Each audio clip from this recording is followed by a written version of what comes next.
The great hall of the Galactic Council glowed with soft blue light from the countless holographic displays floating above the circular chamber. James Miller, Earth's representative, sat quietly in his designated seat, watching the growing chaos unfold before him. Unlike the ornate armor and flowing robes of other species representatives, he wore a simple black suit with Earth's flag pinned to his lapel. "Impossible," shouted Representative Gold from the warrior race of Arcturus, his scaled fist slamming against the smooth metal table. Nothing could move that fast through space. But the holographic display above them showed otherwise. A massive gravitational anomaly, appearing as an angry red storm in the projection, was tearing through the galaxy's Orion arm. It moved like a hungry beast, consuming everything in its path. The Council's chief scientist, a tall being with crystalline skin, stepped forward. "Our calculations are correct. The anomaly will reach the populated sectors within 3 standard months. Current projections show it will destroy over 10,000 inhabited worlds." The chamber erupted into shouts and arguments. Miller noticed how the supposedly brave warrior races were now showing signs of fear. Representative Gold's scales had turned a pale yellow, while the usually proud hunters from Sirius were huddled together, their tentacles twisted in anxiety. "We must fight it," declared Representative Steele of the Centauri Empire, standing up in his mechanical battle suit. "Send our strongest warships to destroy this threat." Miller shook his head slightly. They still didn't understand. You couldn't shoot a gravitational anomaly. The council leader, an ancient being with glowing eyes, raised his hand for silence. "There might be a way," he said, his voice carrying across the chamber. "The Ancient Ones left a stellar engineering facility near the galactic core. If we can reach it, we might be able to redirect the anomaly." New holograms appeared, showing the facility's location. It sat in the most dangerous region of the galaxy, surrounded by radiation storms, black holes, and unpredictable space-time distortions. "Who would dare make such a journey?" asked Representative Bronze, her metallic feathers rustling. "The path to the core is certain death." Miller studied the data scrolling past. The facility was 30,000 light-years away, through the most treacherous space known to any species.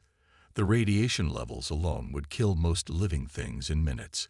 Then there were the gravitational shears that could tear ships apart, and temporal anomalies that could age a crew 1,000 years in an instant. He watched as the warrior races began boasting about their ships and crews. The Arcturus representative promised their fastest battlecruiser would reach the facility in 2 weeks. The Sirius hunters claimed their stealth ships could slip past any danger. The Centauri Empire declared they would send their entire third fleet. Miller finally raised his hand to speak. The council leader acknowledged him with a nod. "Earth will assist in this mission," Miller said simply. Several representatives laughed. Representative Gold's scales flushed orange with amusement. "You?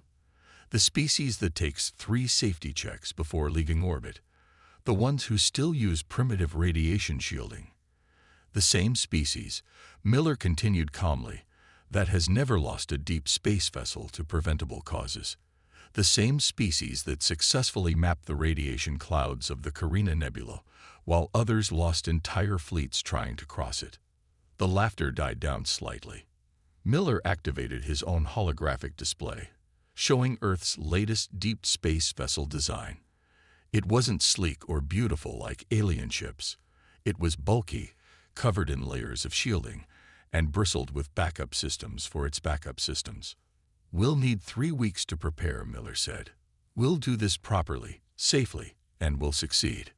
Representative Braun sneered. "While you're triple-checking your safety harnesses, our ships will have already reached the facility." Miller looked at the angry red storm in the main hologram, still growing, still hungry. He thought about all the lives at stake, all the worlds in danger. Then he thought about Earth's long history of space exploration, about all the hard lessons learned through tragedy and loss. "Perhaps," he said quietly, "but I wonder who will still be alive to reach it." The council chamber grew silent as his words sank in. The human way might be slower, might seem overcautious, even cowardly to some. But in the cold, deadly vacuum of space, sometimes caution was the bravest choice of all. 3 days after the council meeting, the first ships launched. The Arcturus battlecruiser Thunder's might roared out of its dock, its engines burning bright enough to blind nearby sensors. The Sirius stealth fleet melted away into the darkness like shadows, while the Centauri warships moved in perfect military formation. None of them bothered with final safety checks. Meanwhile, in Earth's orbital shipyard, Captain Tom Reed watched his engineering teams run their 15th system check on the HSS Endurance. The ship looked nothing like the others. Instead of gleaming weapons or sleek hulls, it was a fortress of layered shields and backup systems. "Another delay?" asked Representative Gold, who had come to watch the human preparations. His scaled face showed clear disgust at the slow pace. "Your ship looks like a floating brick." Reed smiled politely. "Would you prefer a beautiful coffin or an ugly lifeboat?" The alien commander's scales flushed dark orange with anger. "Your species' fear makes you weak. Already our ships approach the first radiation barrier. They will be heroes." Reed said nothing.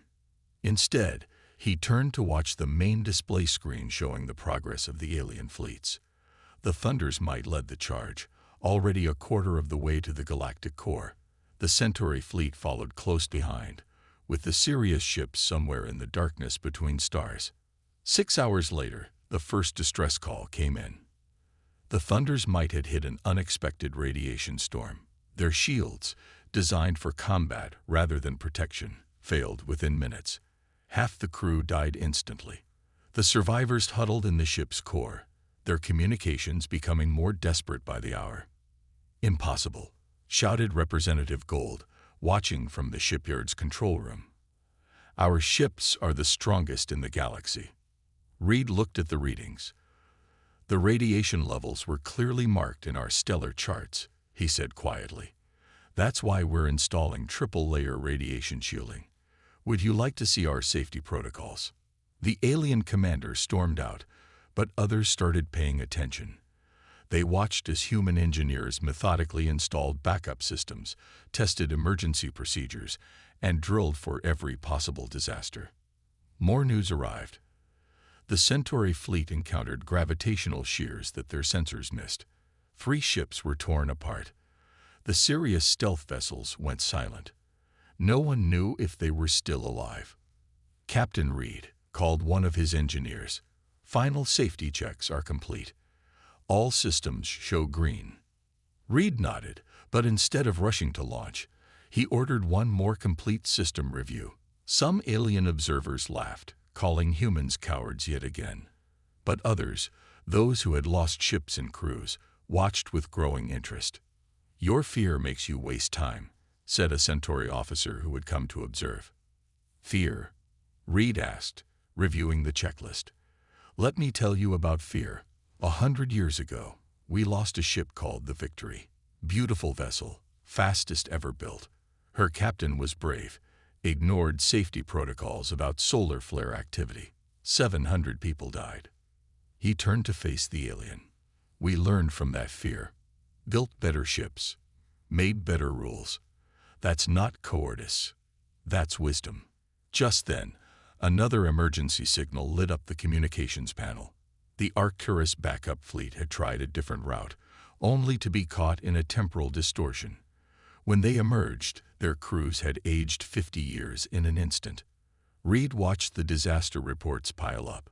His team continued their preparations, checking and double-checking every system. They added extra shielding when they saw the radiation reports. They upgraded their temporal stabilizers after the time distortion news. Finally, after 3 weeks of preparation, the HSS Endurance was ready. The ship's massive hull gleamed dully under the shipyard lights. Its thick layers of shielding and redundant systems made it look bulky and ungraceful. But Reed knew every inch of his ship, every backup system, every safety protocol. They had trained for every emergency they could imagine and prepared for ones they couldn't. "We're ready," he announced to the now quiet alien observers. As the Endurance prepared for launch, News arrived that the last of the alien ships had gone silent. 100 ships lost. Thousands of crew dead. All because they rushed ahead without proper preparation. "This is Captain Reed to all hands," he said over the ship's comm system. "Final safety check before launch. By the book, people.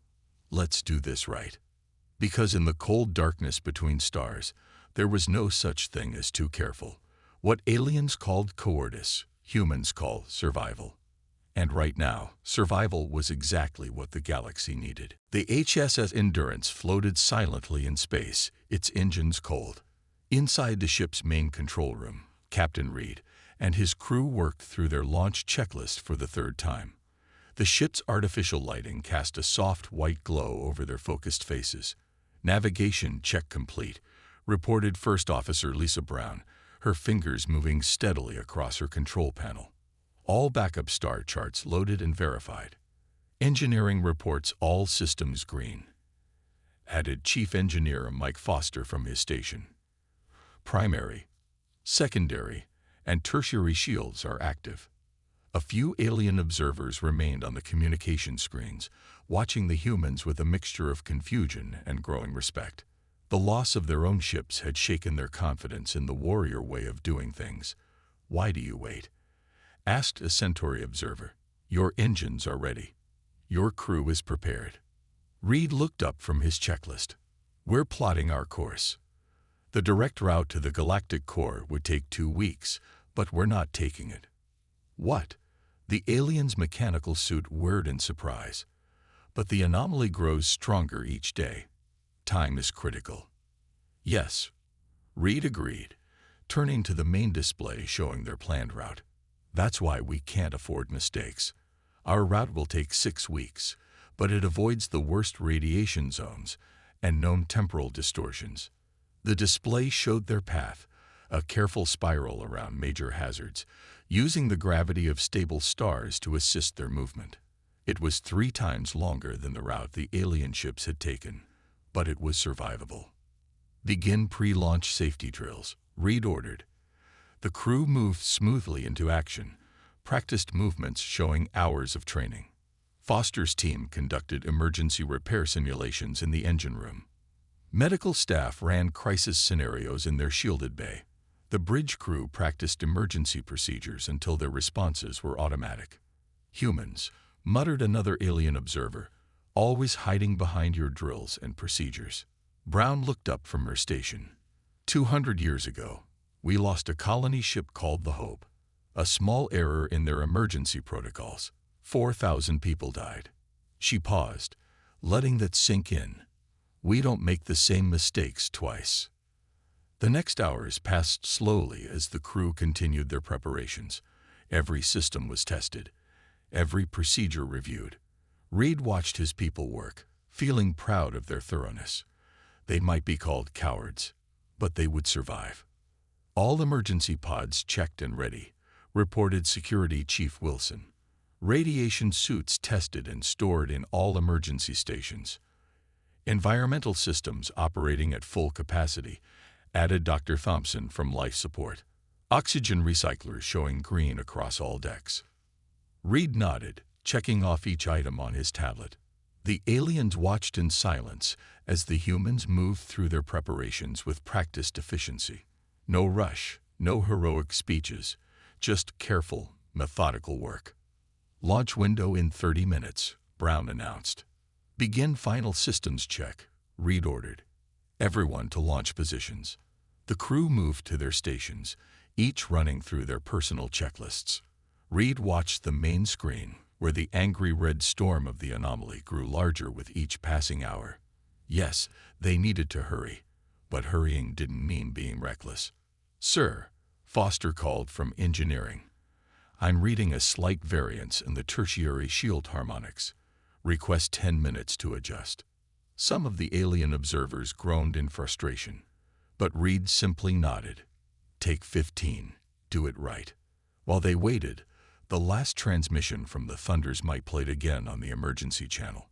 The once proud Arcturus ship's final moments, its crew dying as radiation tore through their single-layer shields. A harsh lesson about the price of pride. Finally, all checks were complete. The Endurance hummed with power, every system tested, every backup ready, every crew member prepared. All stations report ready, Brown announced. Reed looked at his crew, each face showing determination rather than reckless bravery. They weren't warriors rushing into battle. They were professionals, ready to face space's dangers with respect and preparation. Launch sequence initiated, Reed said calmly. Let's show them the human way. The Endurance's engines ignited, pushing the ship gently into space. No roaring charge, no dramatic acceleration. Just steady, careful progress toward their goal. Because in space, slow and steady didn't just win the race. It kept you alive long enough to finish it. 2 weeks into their journey, the HSS Endurance encountered its first major challenge. The ship's sensors detected the massive radiation storm that had destroyed the Thunder's might. The deadly cloud of particles stretched across their path like a wall of invisible fire. Radiation levels are off the charts. First Officer Brown reported, her eyes fixed on the readings. This is what took out the Arcturus ship. Captain Reed nodded calmly. Activate radiation protocols. All crew to shelter stations. The Endurance's crew moved smoothly into action. Unlike the panic aboard alien vessels, there was no rushing or shouting. Every crew member knew exactly what to do, thanks to countless drills. Triple shields holding steady. Chief Engineer Foster reported from his protected station. All layers functioning at optimal levels. The ship entered the radiation storm. Warning lights flashed across every console, but the crew remained focused on their tasks. The first layer of shielding began to glow under the assault. First shield at 60% and dropping, Foster announced. Activating secondary shield enhancement. Reed watched the shield strength indicators. Where alien ships had tried to rush through with single shields, the Endurance was built to endure. The outer shield was sacrificial, designed to absorb the worst of the radiation. First shield failing, Brown reported. 15 seconds to complete failure. Right on schedule, Reed replied. They had calculated this, planned for it. Status of secondary shield. Secondary shield at 95% strength, sir. Third shield untouched. The first shield collapsed in a flash of energy, but the crew barely reacted. They had practiced this scenario dozens of times. The second shield took the strain, its more sophisticated design handling the radiation better than the first. Message from the Council. Communications Officer Parker called out. They're asking why we're taking so long to cross the storm. The Centauri ships tried to sprint through it in under an hour. Reed remembered the reports of those ships. None had survived. Tell them we're doing it the human way. Slow and safe. It took 6 hours to cross the radiation storm. 6 hours of constant monitoring, careful adjustments, and systematic shield rotation. When they emerged, the second shield was failing, but the third remained strong. Not a single crew member had been exposed to dangerous radiation levels. Damage report, Reed asked. Minor stress to the outer hull, Foster replied. Nothing our repair systems can't handle. All critical systems functioning normally. They had barely caught their breath when the sensors lit up again. A gravitational shear lay ahead, the same kind that had torn apart the Centauri fleet. Plot a course around it, Reed ordered. Sir, Brown interjected, going around will add 3 days to our journey. Better 3 days late than never arriving at all. As they carefully navigated the gravitational danger, they picked up a faint distress signal. One of the Sirius stealth ships had survived, barely. It was trapped in a pocket of stable space, surrounded by deadly gravitational forces. We can't leave them, Brown said, though rescue would mean another delay. Reed was already plotting a rescue route. Begin rescue protocols. Full sensor sweep of the area. I want every gravity wave mapped before we move in. The alien observers, still watching through their communication channels, were puzzled by the humans' actions. Why risk your mission for them? One asked. They chose their path. Because that's what humans do, Reed replied. We planned for every possibility, including saving those who rushed ahead. It took them 2 days to reach the stranded Sirius ship. 2 days of careful calculations, constant scanning, and precise movements. When they finally pulled the alien vessel to safety, its crew was stunned by the humans' methodical rescue operation. "We thought humans were cowards," the Sirius captain admitted over the comm. "But we see now, this is not cowardice. This is mastery." Reed smiled slightly but kept his focus on the instruments. They still had a long way to go, and space had many more dangers to throw at them.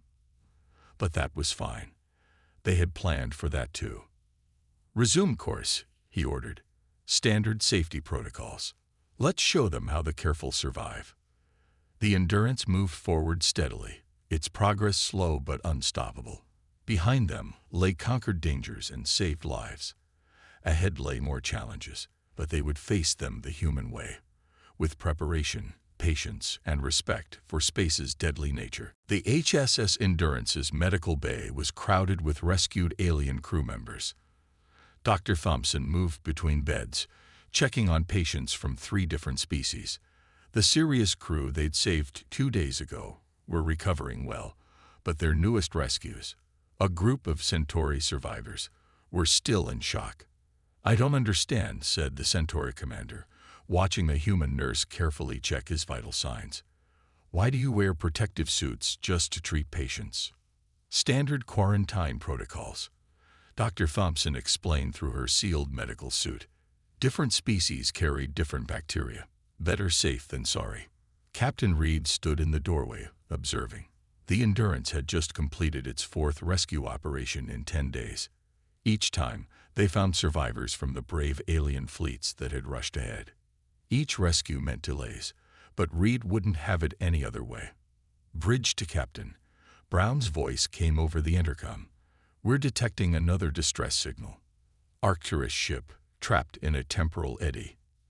Reed headed for the bridge, passing engineering teams conducting their hourly safety checks. The aliens they'd rescued watched in fascination as humans constantly monitored, adjusted, and maintained their systems. "Show me the distress signal location," Reed ordered as he entered the bridge. The main screen displayed a massive temporal distortion field. Inside it, barely visible, was an Arcturus scout ship. Their sensors showed its crew was experiencing time at a different rate. For them, only minutes had passed while weeks went by outside. "Temporal stabilizers at full power," Foster reported from engineering. "We can approach safely, but it will take time to calculate the exact rescue pattern." A Sirius captain who had been observing on the bridge spoke up. "My people would have attempted an immediate rescue, but on learning. That's why we needed rescuing ourselves." Reed nodded. "Begin temporal mapping.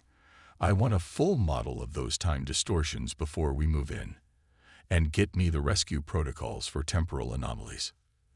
The next 12 hours were a demonstration of human methodology.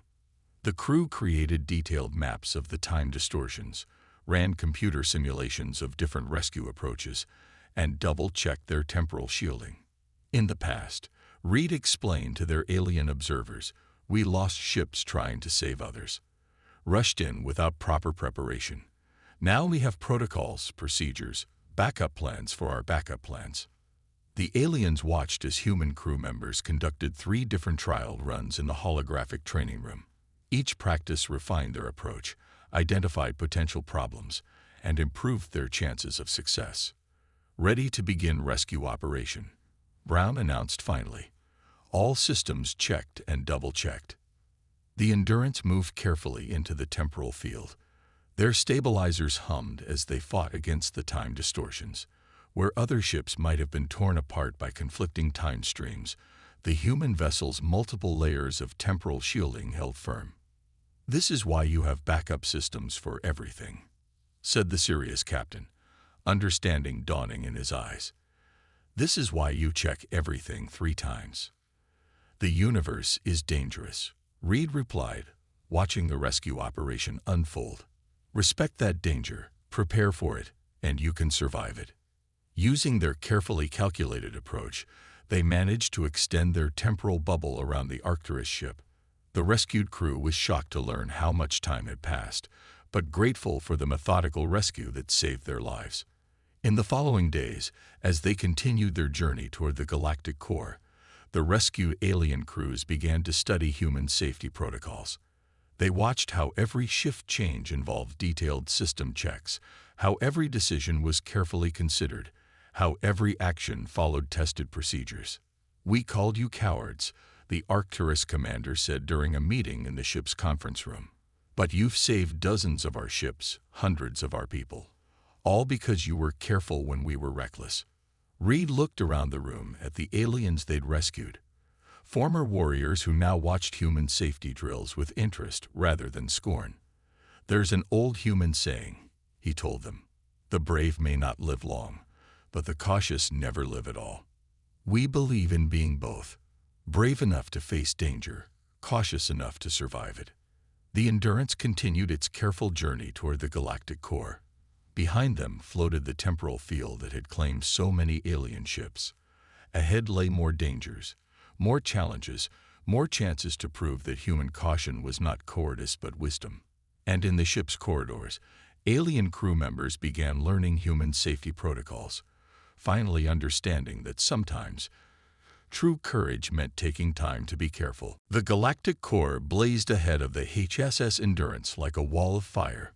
Countless stars packed so tightly together that space itself seemed to glow. Somewhere in that deadly maze of radiation and gravity lay their target, the Ancient One's stellar engineering facility. Multiple black holes detected, First Officer Brown reported, her voice steady despite the intimidating view. "Radiation levels are beyond anything we've seen." Captain Reed studied the sensor readings. The facility's location was clear on their charts, but reaching it would be their greatest challenge yet.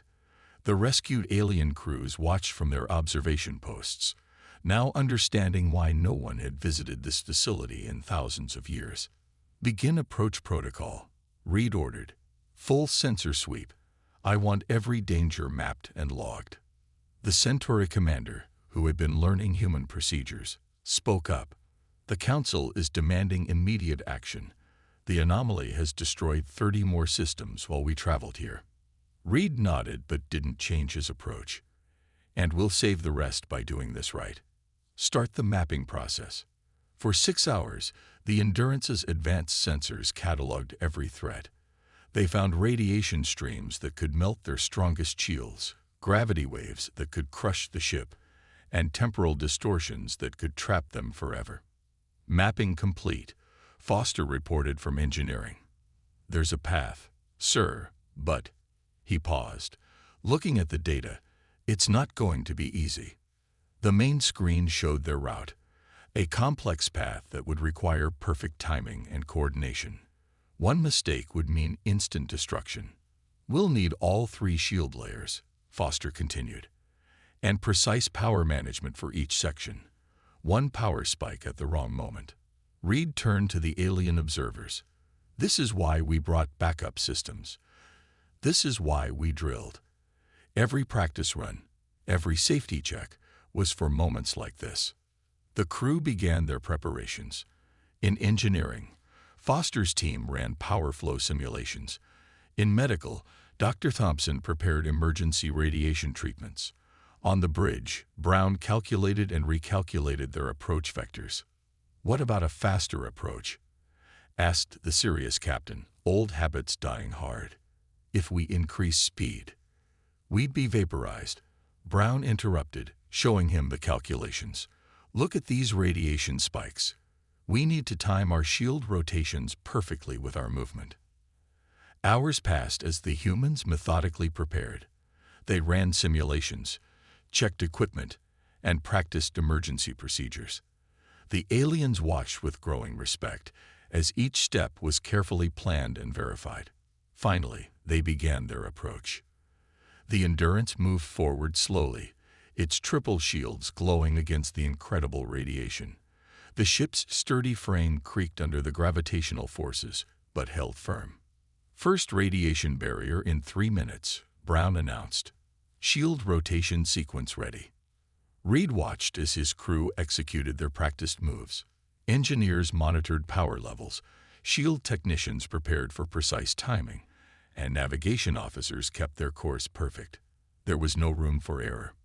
"Barrier contact in 10 seconds, Foster called out. Beginning shield rotation. The ship shuddered as the first shield layer took the radiation impact. Right on schedule, it rotated away, letting the second layer take over before it could fail. Then the third. A precise dance of technology and timing that kept them alive. First barrier cleared, Brown reported. 5 more to go. Hour after tense hour passed as they navigated the deadly maze. Other ships would have tried to rush through, relying on speed and luck. The Endurance moved carefully, respecting each danger, handling each challenge methodically. Finally, through the glow of radiation and the distortion of gravity fields, they saw it, the Ancient One's facility, a massive structure floating in the heart of the galaxy. "We've reached scanning range," Brown announced, getting first detailed readings of the facility. The scans showed an enormous complex of technology beyond their understanding. The aliens immediately wanted to dock, but Reed held them back. "Complete facility scan first," he ordered. "Then we plan our approach. Then we dock. Everything by the book." Some of the aliens started to object, but stopped themselves. They had learned. The human way had brought them here alive, while hundreds of their fellow ships had been destroyed. "Begin facility analysis," Reed ordered. "Let's find out what we're dealing with before we commit ourselves." Because even now, especially now, at the end of their journey, there was no room for reckless action. The fate of thousands of worlds depended on them doing this right, and humans would do it their way. Careful, methodical, and alive. The Ancient One's facility hung before them, its vast structure pulsing with strange energies. After 3 hours of careful scanning, the HSS Endurance's crew had finally begun their docking procedure. Docking clamps engaged. First Officer Brown reported.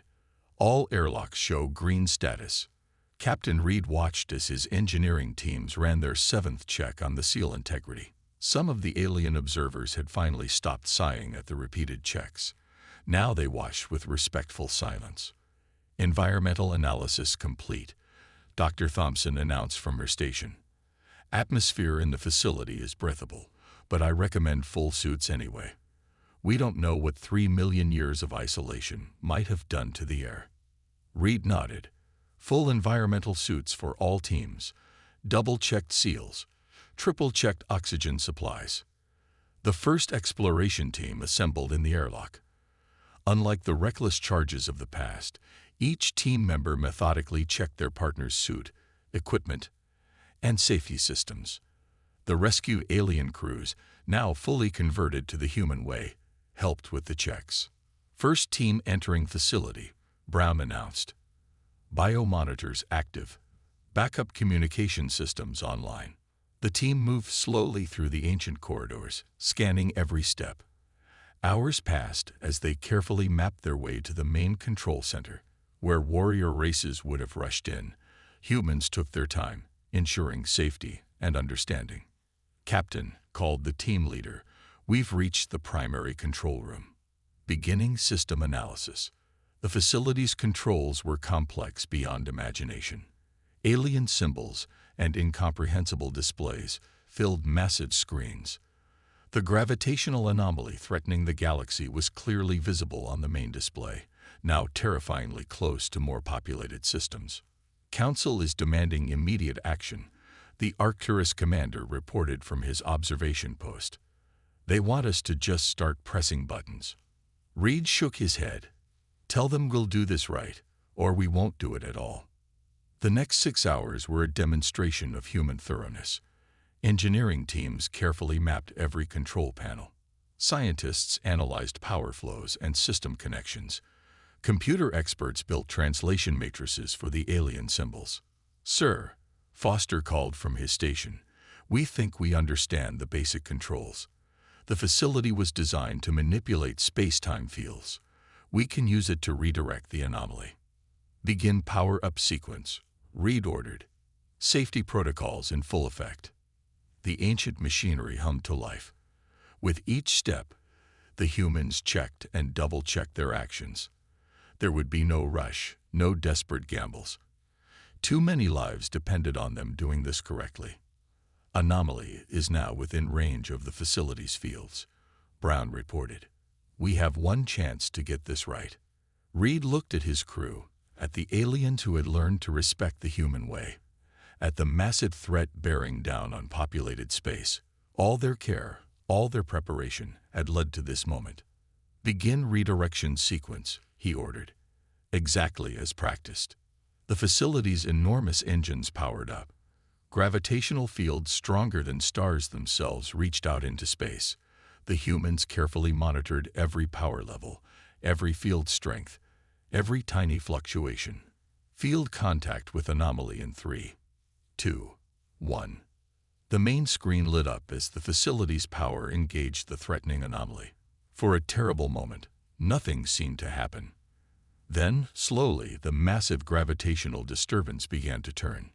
It's working, Foster reported, his voice steady despite the incredible energies they were manipulating.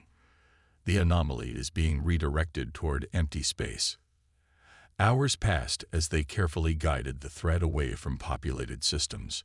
No celebration, no cheering, just careful attention to their tasks until the job was done. Finally, the anomaly moved into a safe trajectory, its path now leading to empty space where it could harm no one. Send word to the Council, Reed ordered. Threat has been neutralized. The response was immediate. Celebrations erupted across thousands of worlds. But in the facility, the human crew was already running system checks, ensuring nothing had been damaged by their actions. The Arcturus commander approached Reed. My people have a saying. The bold write history, but we were wrong. The careful write history, because they survived to tell the tale. Reed smiled slightly. Perhaps there's room for both. Boldness to face challenges, caution to overcome them. As the Endurance prepared for its journey home, the Council sent a new declaration across the galaxy. Human safety protocols would become the standard for all space operations. Their cowardly ways would be taught in every space academy. Because in the end, it wasn't bravery or cowardice that saved the galaxy. It was wisdom. Human wisdom, born from centuries of learning the hard way that space deserves respect. And as the ship carefully navigated its way home, its alien passengers now converts to the human way. A new saying began spreading through the galaxy. When in doubt, do it the human way. Carefully, correctly, and alive.